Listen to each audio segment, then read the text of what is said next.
another episode of Card Talk, a podcast where we spend just a little bit of time talking about cards from Lord of the Rings, the card game. I'm your host, Dave Walsh.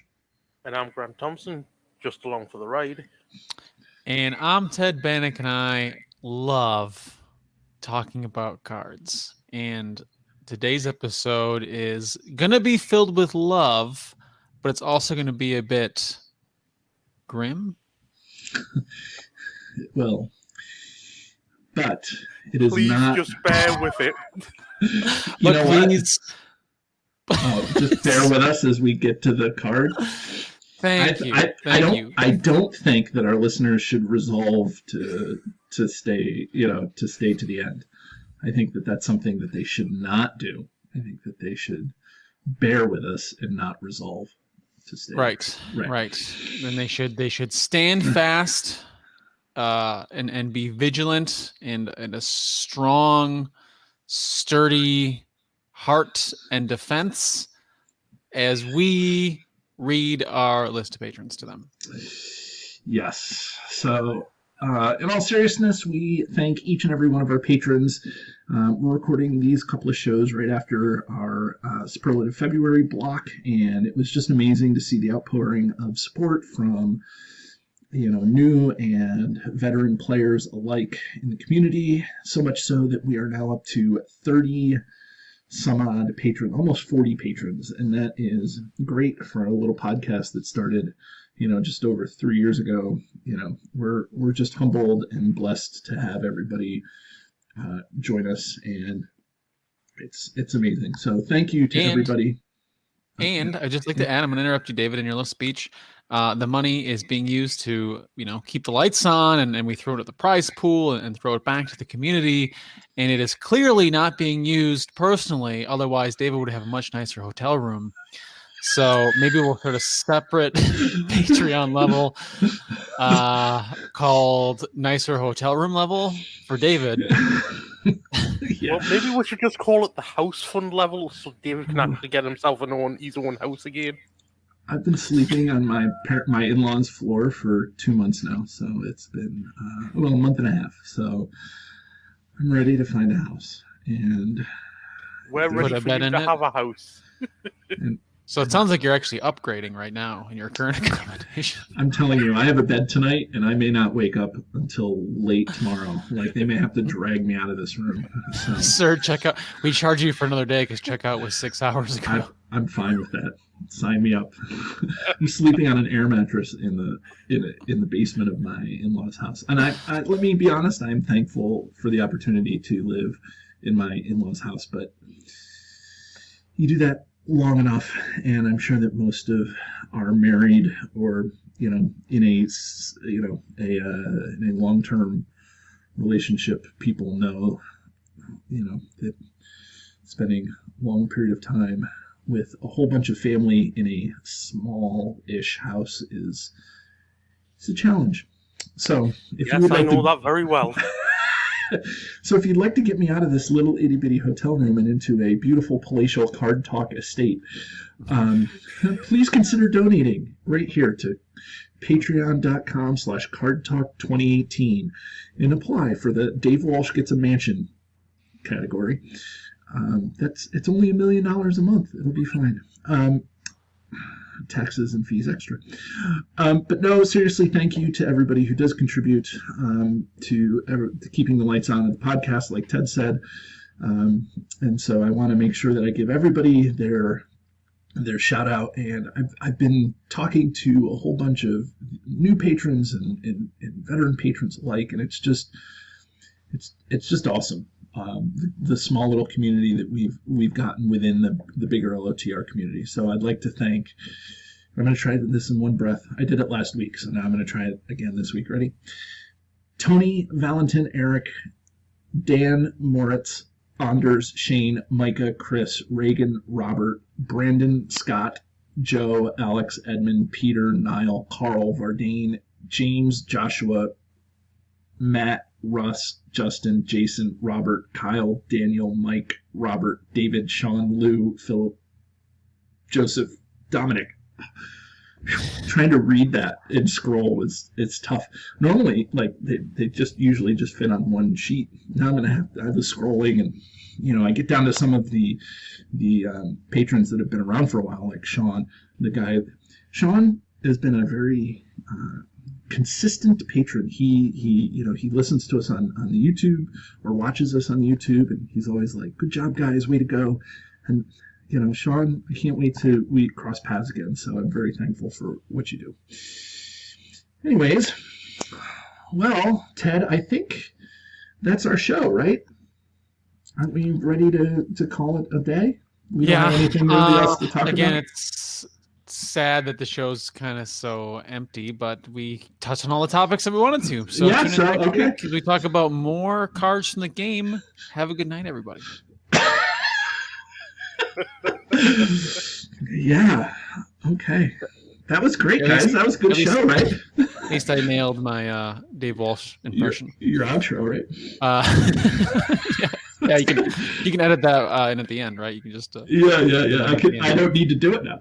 Right, exactly. Yep, I got it covered. That's good. Now we got a very fun episode that one of our hosts is particularly pleased, and David will now tell Grant to read the card. I'm just building the dramatic pause here. Boom, boom, boom. For anybody who knows, Grant knows which card he is most in love with in the whole card pool. So Grant, without further ado, please let us know what card we're going to be discussing on today's episode. Okay, we're going to be discussing... Wait. Hold on a second.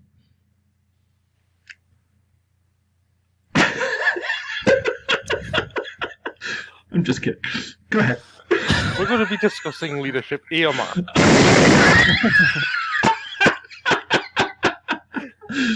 Oh, yeah? Go ahead. Read down leadership AMR stats. No, in all fairness, we are doing Grimbeorn the Old. Oh. The 11 cost, 0 willpower, 3 attack, 3 defense, 5 hit point, Bjorning warrior with Sentinel. Response.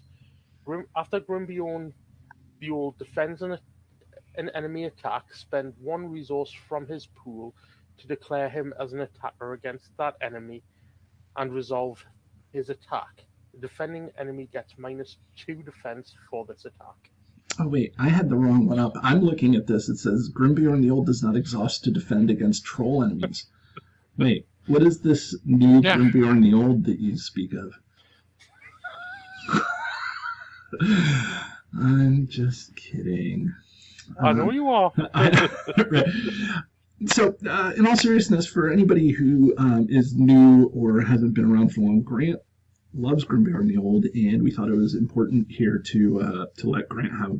We're just giving him a little bit of a hard time, but Grant, I mean, this is he's your baby. I mean, I like running Grimbeorn the Old, but you really have found a lot of different uses with a lot of different hero combinations to really highlight Grimbeorn and his things. So have at it. What's your take on Grimbeorn the Old? I mean, other than I love it, but well, if you were around for Superlative February, and when we were talking about the tactics cards, you'll already know that he is my favorite tactics hero. He is probably one of my all-time favorite heroes. He can attack, he can defend, and there's no wasted stats. He's got a great hit point pool. He uses defense ability, his defensive stat. He uses attack stat. Yes, he's got no willpower, but it's not needed. His cost at 11 is reasonable. And his ability is amazing. You get to defend with him and then strike back. That means any enemy going back to the staging area is going to be probably slaughtered by Grimbeorn's effect. Right, so for anybody playing like the core set, those Wolf Riders that come out, and then it's not the Wolf Rider. What's the Wargs? The Wargs, yeah, just the plain old Wargs. Yeah, they come out, and if they don't get a a shadow card with an effect, they go back to the staging area. This attack back happens before that can take place because he attacks immediately back, provided he has the one resource. So, Yep. and that's something that's been around since the beginning of the game, is that things, especially the wargs, will continually go back to the staging area. But like even Mumax, you have a choice to put him back in the staging area, and I don't know, there's just a lot of different, I think Nazgul can go back into the staging area, the Witch King and things like that. So this whole going back to the staging area thing can get awfully annoying if you don't have a way to control it. And Grimbeorn is definitely one of them. But keep going. This is your little baby here. Well, not really a baby. He's more of a beast than a baby. But I mean, his name is the Old. Right, not the young. Hero combinations that I found work quite well with them. Obviously, most of you by now will probably seen my range 3 hunters and my 3 hunters that attack on Dol Guldur, which were both used in epic multiplayers. If you haven't seen them, they're on the channel. Just have a look in our videos, you'll find them there. I've also got the power of the Grimbeorn the Old deck that runs Grimbeorn, Theodred, and Hiagon, which is all about getting out the Bjornings. And he works essentially as the meat shield. I love that you call him a meat shield. He is. He's a meat shield. He's got 3 defense, which is relatively high, especially for early game. So he can defend a lot of the squishier enemies. He's got 5 hit points, which means any damage that does get through, he's got some hit points there to soak, whilst he's getting his bear friends online. Right. In your ranged 300s deck, who do you pair him with? I know Legolas is one. Legolas and Bard the Bowman. Okay. Is there a reason why you pair him with Bard the Bowman? Well, for that deck, we were taking on ships, so it was just a way of decreasing the ship's defensive values across the board. But essentially, in that deck, he was mainly questing because of the fact that Legolas at that point was so overpowered, he was just sinking ships on his own. Right. And then obviously the attack on Dol Guldur pairs Grimbeorn with Legolas and Balin. Yeah, I was going to say, I know that one of them you use a Balin. I don't know if it was one of those, but obviously it is now. But because Balin has that cancel the shadow effect, which is something that could really wreck Grimbeorn, because you're going to be using him to defend everything. So you don't want a shadow effect to kill you. Yeah. Balin came in very handy in Attack on Dol Guldur. Yeah. The amount of times he saved our lives in that game. Right. Well, Brant, I'll put your ideas on hold for a second, and let me get Ted. Ted, what's your take? I mean, I'm sure you've played this guy, maybe not to the same degree that Grant has, but what's your like when you get him out of the discard pile using bee pastures? How does that make you feel? It makes me feel accomplished because bees are essential to wildlife, especially in the Wilderland. And, I just want to make honey cakes. Right? Who doesn't want to make honey cakes? Grimbeorn the Old doesn't want to make honey cakes. He wants to kill the honey cakes. Oh man, Grimbeorn. Quick aside. I think that was maybe if there was going to be like another AP to come out, I feel like to follow in the line of attachments that are food, a tactics honey cake card would be amazing. That would be awesome. There is food. I mean, we were talking about foods in one of the shows. I think we were doing Cram. Yeah, when we did Cram, we talked about some of the food cards. Like Cram and Lembas are the main two. Right. And I don't know if there's there's Mirror, right? So you have a drink, right? It's drink, right? I don't think Tactics has a food or a drink card, so a honey cake would have been a perfect card. But I guess we're talking about Grimbeorn. Grimbeorn the dumb. Grimbeorn this stupid, no willpower. Yeah, right. He's a horrible quester. I give him a 10. Well, yeah. Grant named a ton of great combos. He plays extremely well in a 300's contract deck. I've done that, and I've seen Grant do it many times to great effect. His warrior trait makes him very strong to equip a lot of good items and cards, such as Captain of Gondor is really good on him, because Captain of Gondor is the attachment that when you engage an enemy, optionally boost your attack and defense. So he gets to utilize both of those stats simultaneously with his ability and his hyper efficient stat line. I know. Is he the most efficient hero in the game in terms of stat? Like, when I think of like inefficient heroes, I think of some of the core set heroes like Theodred, where Theodred you get the bonus for questing, but his questing ability is 1, or right. Thalon, where you want him to be questing, but he's only questing for 1.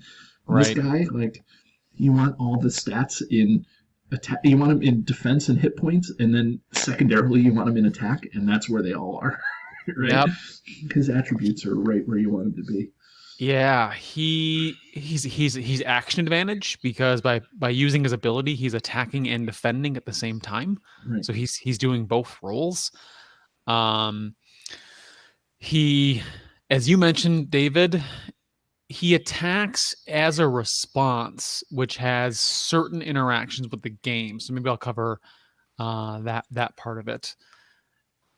He fixes a lot of difficult content, like you mentioned the wargs, for example, and his ability works as a sentinel character. So if you defend for another player, Grimbeorn gets to attack that enemy that he defended, regardless of who's engaged with you. It's whoever he defended, and he can defend anyone because he's sentinel. So very broad. And even if enemies attack you from the staging area, right? If you get a treachery card that says the highest attack orc in the staging area makes an attack against the first player, Grimbeorn gets to jump in, defend it because he's sentinel, and then he attacks back while you're resolving that attack in the staging step while you're in the quest phase. And if he's strong enough to kill that enemy out of the staging area, he effectively quested, because he reduced threat out of the staging area by killing the enemy, because it was stupid enough to attack Grimbeorn. Right. And then on the flip side, then there's a whole bunch of, this is getting a little meta into your point, but there's a whole bunch of cards that say, engage the enemy, and then there's a whole bunch of enemies that say this enemy makes an immediate attack when it engages. Oh man, love those. So those cards against Grimbeorn. There's some tech there, and all those, pull the enemy over to your side or to your play area, engage the enemy, are all in tactics for the most part. So, I can't name those cards off the top of my head because I'm not a strong tactics player. But there are cards that say that. Yeah. So I'm trying to think of a really great example. Oh, there are so many of them. Okay, so Southern Soldier. Here's one. Southern Soldier is from the Sands of Harad expansion or encounter set. He's an enemy. He's got 3 threat, 3 attack, 2 defense, 5 hit points. He has a forced effect that says after Southern Soldier engages you, either remove 2 progress tokens from the main quest, or he makes an immediate attack. And he's a great target for Grimbeorn, because you can engage him, say, I take the attack, and then Grimbeorn will attack back at -2 defense, and if Grimbeorn has any type of attack boost where his attack is 5, he will just kill the Southern Soldier completely. Right. And if you can do that, if you can play an event that automatically engage an enemy, right now. If you can do that during the staging, in the action window before you place, you can get rid of that enemy right away, right? Like you were saying. Oh yeah, there's effects. Certainly, you could do crazy shenanigans with like Tactics Aragorn Right. and an enemy like that. Right. You can pull an enemy over with Tactics Aragorn and to purposefully fake trigger an extra attack from the enemy just to have Grimbeorn defend it. Right. So you can do crazy fun things with him that I love. So, Ted was talking about, these shenanigans that are fun to play in Theorycraft, but, how realistic is it to play like Tactics Aragorn to engage something that, automatically makes an immediate attack, and then, are these realistic deck ideas, or are they pie in the sky? Or I mean, my guess is that you've played Grimbeorn 6 Ways to Sunday, right? I tried building a deck with Tactics Aragorn and Grimbeorn, but I was finding the threat was just getting relatively too high, especially if you're running like a third hero, because obviously Aragorn's 12, Grimbeorn's 11, there's 23. Unless you're running Tactics Merry, you're going to be over 30 threat easily. And yes, you can do that, but you are also sacrificing quite a bit to run 3 Tactics heroes. Run Smeagol, and then you have healing right there. Oh, how's that? I thought about adding Smeagol to the deck, but in all honesty, I think that you need to build around one character rather than building around 2. So you'd either have to choose to build a deck around Grimbeorn or build a deck around Scorpagorn. Yes, the idea is nice to have like that -3 defense on Grimbeorn's attack. The +1, the -1 from Aragorn, that's always there, and then the -2 from Grimbeorn's ability. But most enemies have 2 defense, and if you get Grimbeorn with, say, a war axe or another weapon like of Orcrist or Glamdring, and boosting his attack that way, that -2 defense is generally enough to kill or severely damage at least most enemies where your other characters can finish it off. So Aragorn's -1 defense isn't always necessary. Right. Yeah. I mean, if you're looking at the case that Ted said, if you pull using Tactics Aragorn over to you and engage it, it gets -1, but then defend it with Grimbeorn, now you get -2, you're already, you don't need -3 because it already only has 2 defense. Yeah.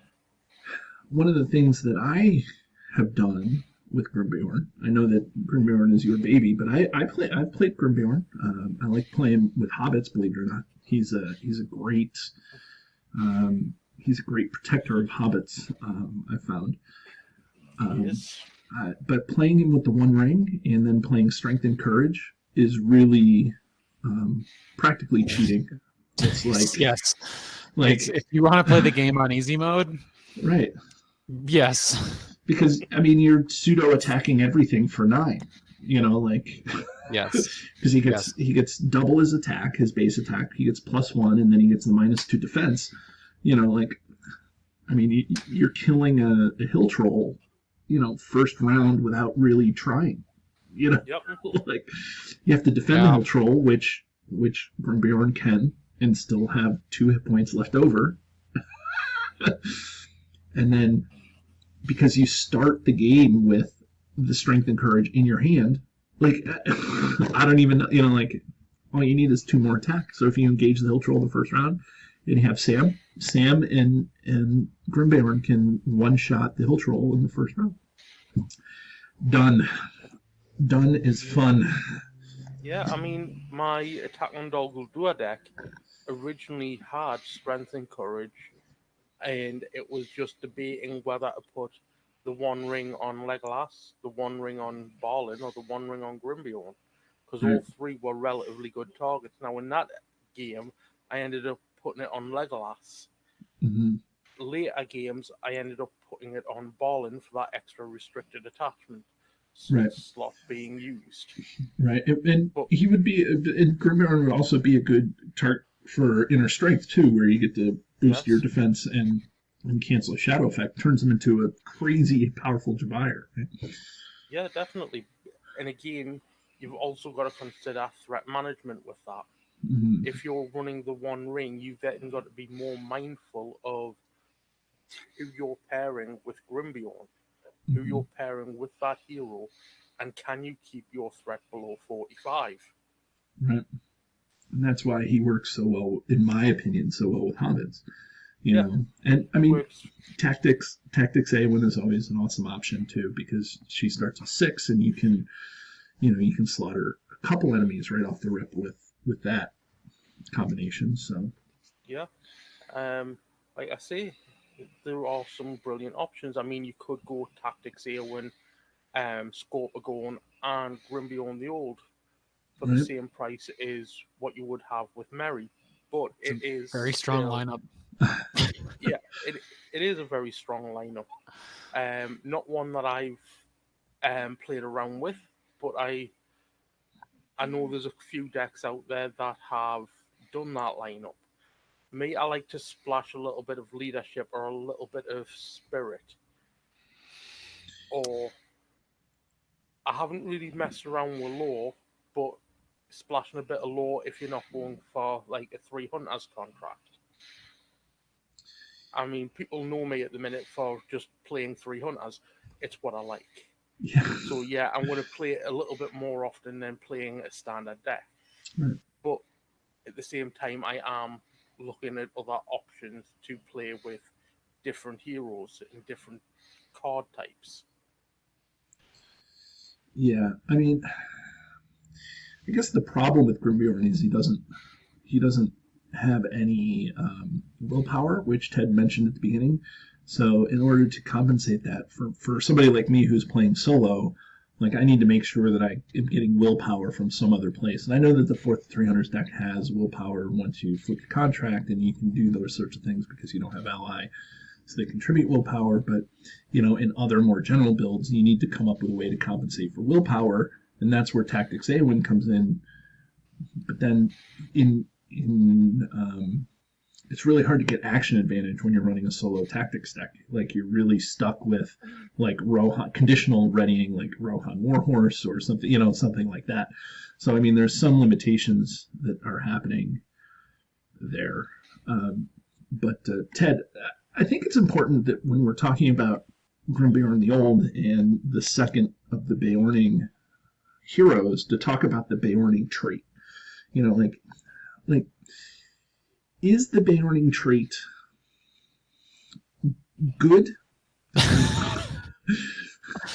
Effective? I don't know. It's Like, it's I know that it's fun. I don't think anybody can deny that it's fun. You take a yeah. skin changer, you put out a giant bear, like, and you wreck the board. But like,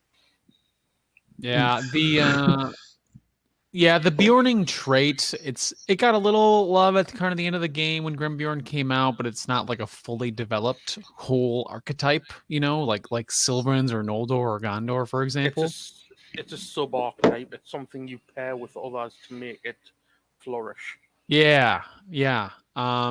So the only card that I think Grimbeorn gets to utilize is Bjorn's Rage is the name of the card, Yeah, which is a wonderful card. it's For so fun. either one of them, either Grimbeorn or Bjorn. Bjorn's Rage is after Bjorning character is declared as an attacker or defender against an enemy. That enemy gets -2 attack and -2 defense at the end of the phase. And this is a 1-cost event. That's a response. And Think of it even as though the Grimbeorn already gives the -2, there are enemies that have 3-4 defense, and it also takes 2 attack away from the enemy, which early game, if you don't have any attachments to boost his defense, he can still take plenty of damage. 4 attack enemy attacks with a shadow card that gets +1. He's taken 2, maybe 3. Right.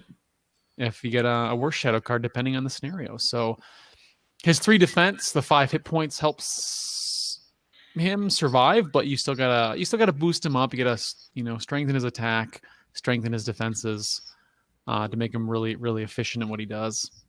But he has a good start. I think Bjorn's Rage is the opposite of Halfling Determination. It takes away from the enemy rather than giving to the ally, like the hero. Way back when we first started the podcast, we did the Rivendell Blade, I think, and I was I was so impressed with the design of it, and like now that I understand card games way better than I did 4 years ago, like because I think the Rivendell Blade actually takes away a defense as opposed to giving an attack. I think that's the one, right? Yep. I get the Rivendell Blade, and then there's the Rivendell Blade gives -2 defense right. to an enemy that you attack.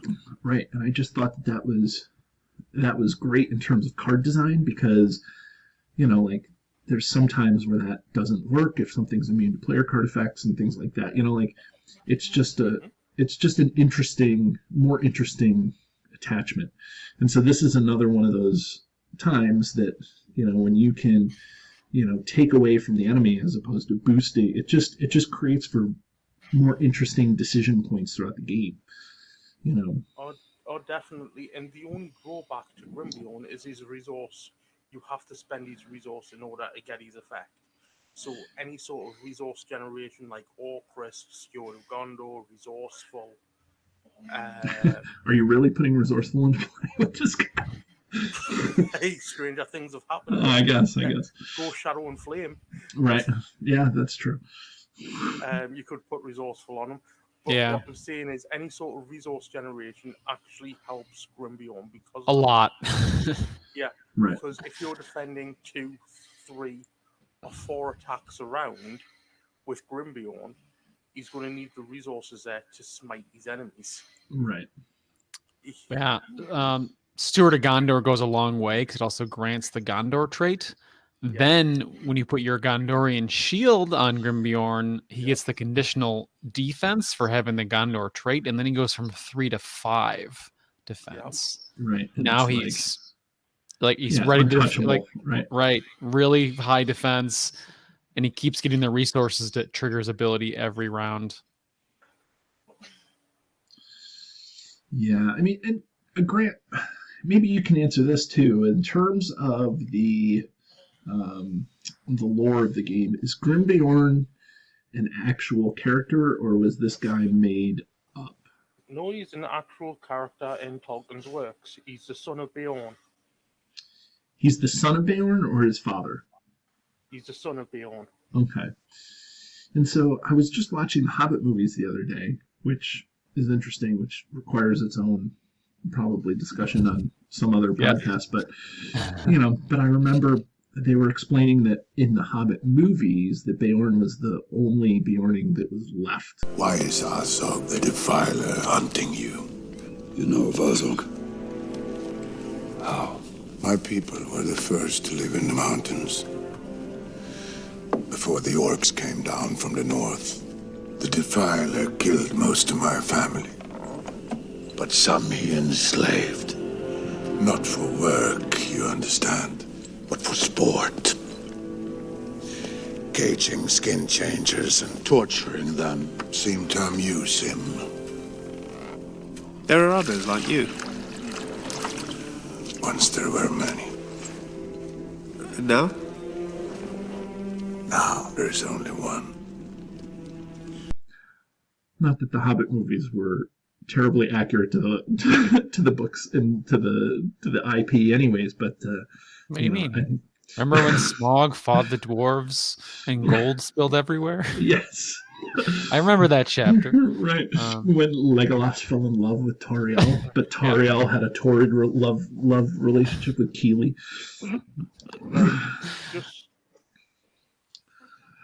So I thought it was an interesting Yes, please. Yeah. thing. Yeah. Whatever Yeah. you can share with us about the lore is really interesting because he's an established character. Grimbeorn's date of birth is unknown, but it likely follows the Battle of the Five Armies. By the time of the War of the Ring, Grimbeorn ruled over the Vales of Anduin after his father's death. Oh. He kept the High Pass and the fords of the Carrick free from orcs and wolves. And he was also not fond of dwarves. He's not over fond of dwarves, but orcs he hates. Yep. You know what I'll do? I'll insert the movie clip right here. I don't like dwarves. They're greedy and blind. Blind to the lives of those they deem lesser than their own.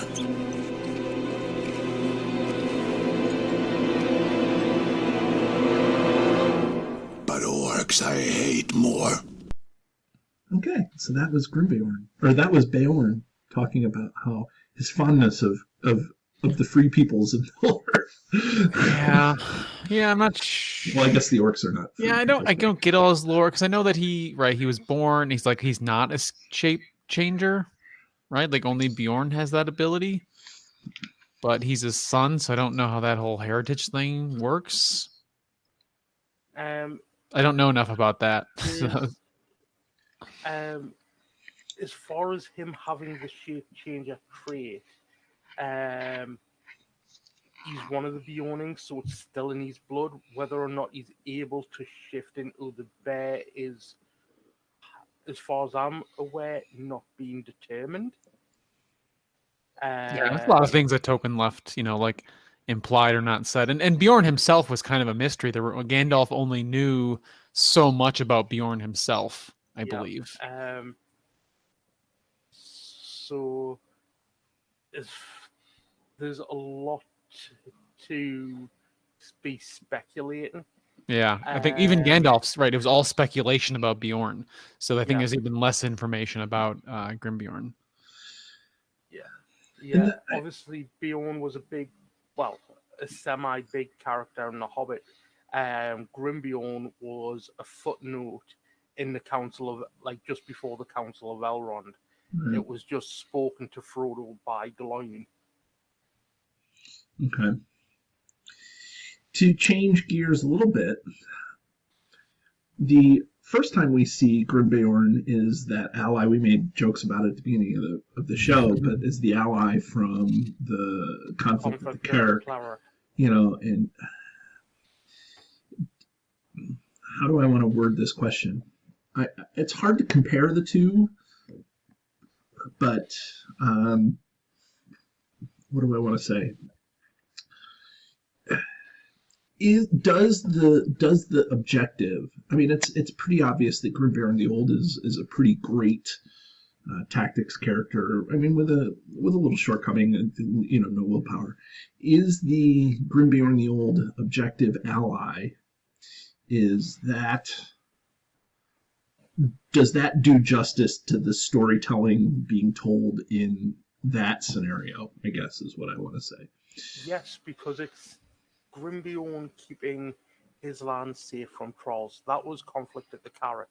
Grimbeorn kept the mountains in the Vale, the mountain area from the Carrick up to the High Pass, clear of orcs, wolves, and any nasty beast that meant to do harm to the Anduin or the people, the lands around the Anduin.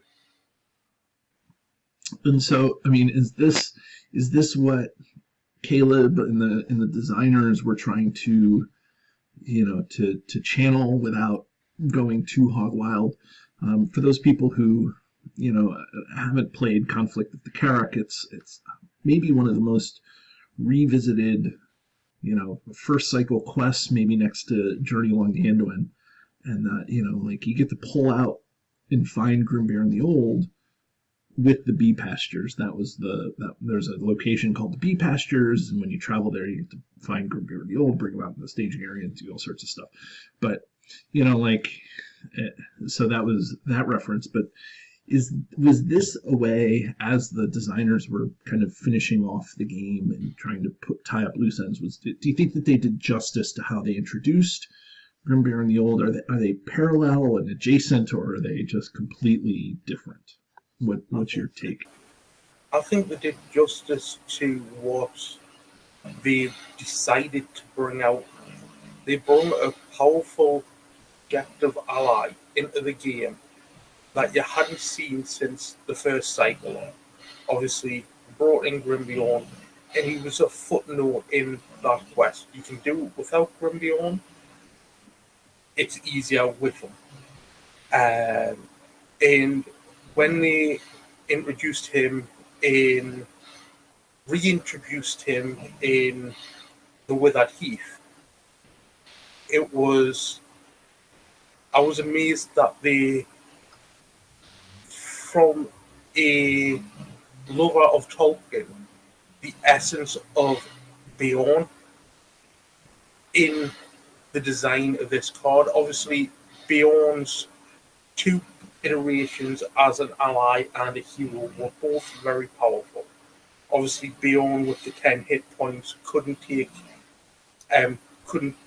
was basically immune to card effects, but was very powerful.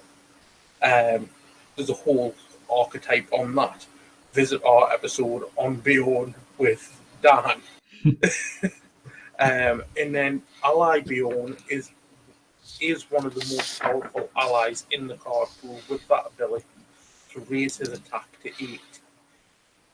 So, giving this what they'd already done with the Bjorning, knowing what they knew, I believe that this has done Grimbeorn the Old, with what little information they had to go on, a phenomenal job. Yeah. From a thematic standpoint. Right. And Ted, what's your 2 cents on this? And then we'll talk about the art. Whether he was just done justice exactly? Do you think that the ally version from early in the game and the hero version late in the game are they Like mesh? Yeah, Exactly. are they adjacent to each other, or do they lie in conflict with each other, or do they seem to go hand in hand? Are they reflective of each other, sort of? Do you know what I'm saying? Yeah. They're. Are you playing the same character, or are you playing 2 different characters when you put this? That's I guess what I'm saying.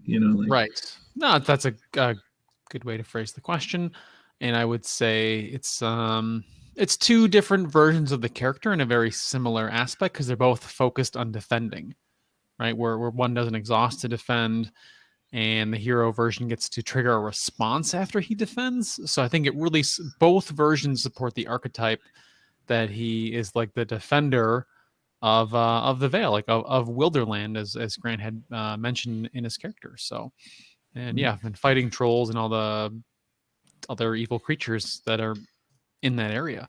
So I think it's a good reflection, and him coming out as another big defender, like it is, like, I think he's just such a well-designed thematic card, like attacking and then having this defending and having this really strong counterattack, and then giving the game another big defender. I think now it was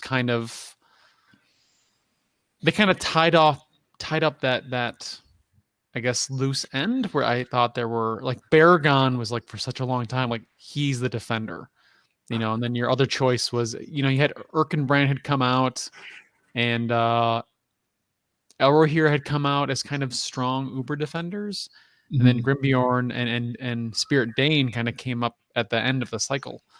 I think they were really both great to see. Yeah. And so what about the artwork? Chestless, handsome, chestless? Who's chestless? Well, okay. I guess shirtless. Okay, yeah. I guess I can shirtless. Okay, I guess I'm short circuiting. Thank you. He's shirtless, bearing his chest. There you go. Okay. And now you're He just talking looks about like a Grant. dude. Look at Grant there. Yeah, I pretty Shirtless and much baring like. his chest. Yeah, I just when I see Grimbeorn, I picture Grant standing in the same exact pose, shirtless above the mountaintop or on the little cliff that he's on with his arms crossed. That's it. Just in my mind, Grant and Grimbeorn are the same thing. They're just, Grant Bjorn the Old. Grant Bjorn, Grant Bjorn the British. Where's Vardane? Vardane, we need a Grant Bjorn the Old, please. What about you, Grant? How do you feel about the artwork of these guys? I like the artwork, and I think Jason Janickel. See, it's easy for you to say. Did a phenomenal job. I like how the artwork's been done. You can see him just standing watching over the veil, and it's just a phenomenal bit of art. Yeah. He looks like he's like great. But yeah, it looks like he's protecting. He's standing in that pose, right, with his arms crossed. Like, don't come this way. I'm gonna mess you up, and then that's exactly what he does in the game. Right. Yep. He just messes people up. Yep. Yeah. Well, should we ring this guy? Put him through the ringer, as some would say. Put him through the ringer. Put him through the ringer. For those people who don't know or maybe new to the show, we have a highly scientific yet arbitrary system where we rank a card on a scale from 1 to 10, where 1 is the one card to rule them all, or maybe one of the best cards in the game, and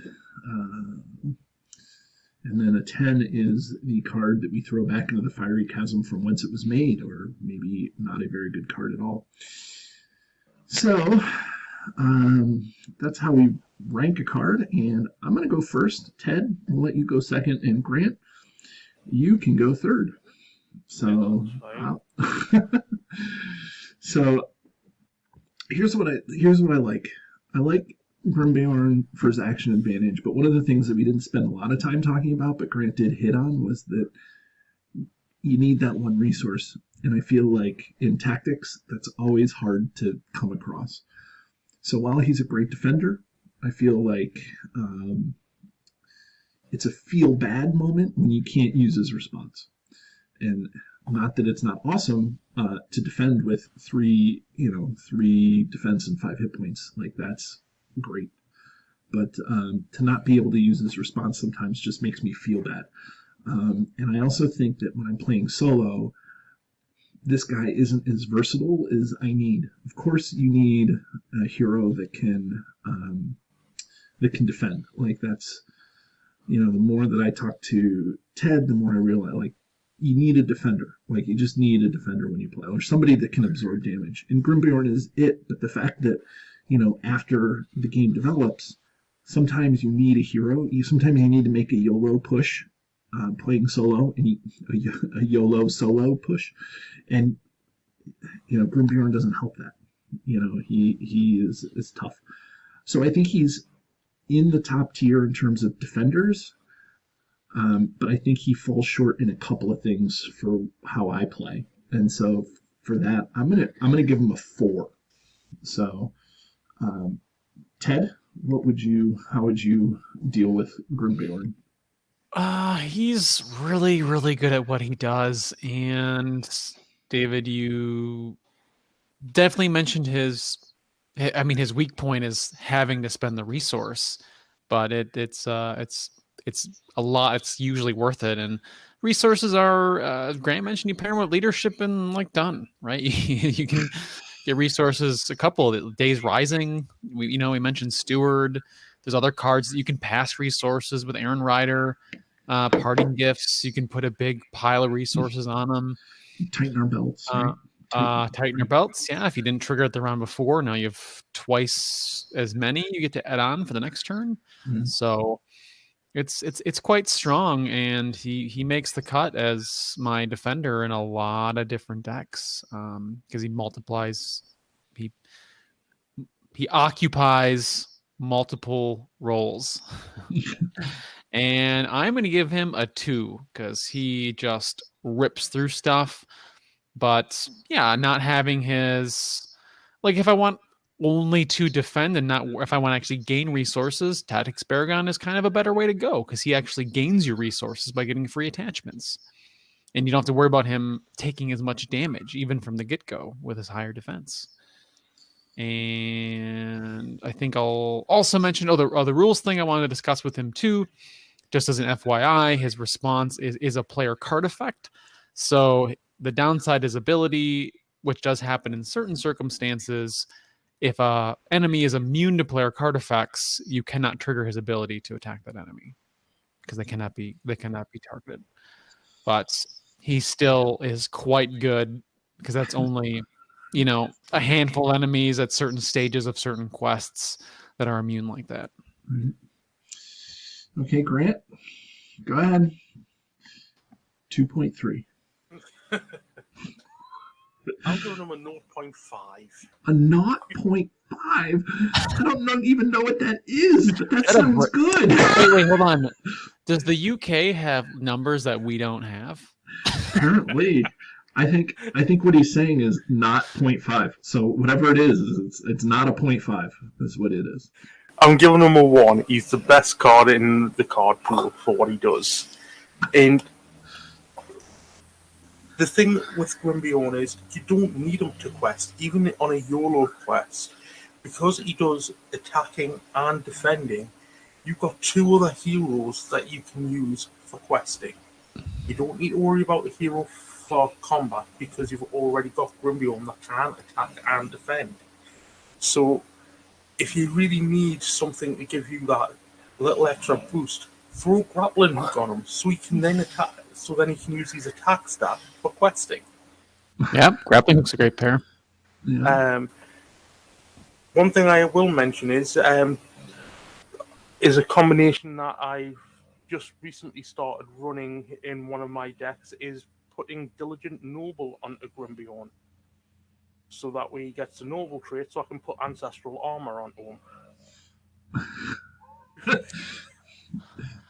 Yeah. That's good. Yeah, there's such a long list of things that fit on him.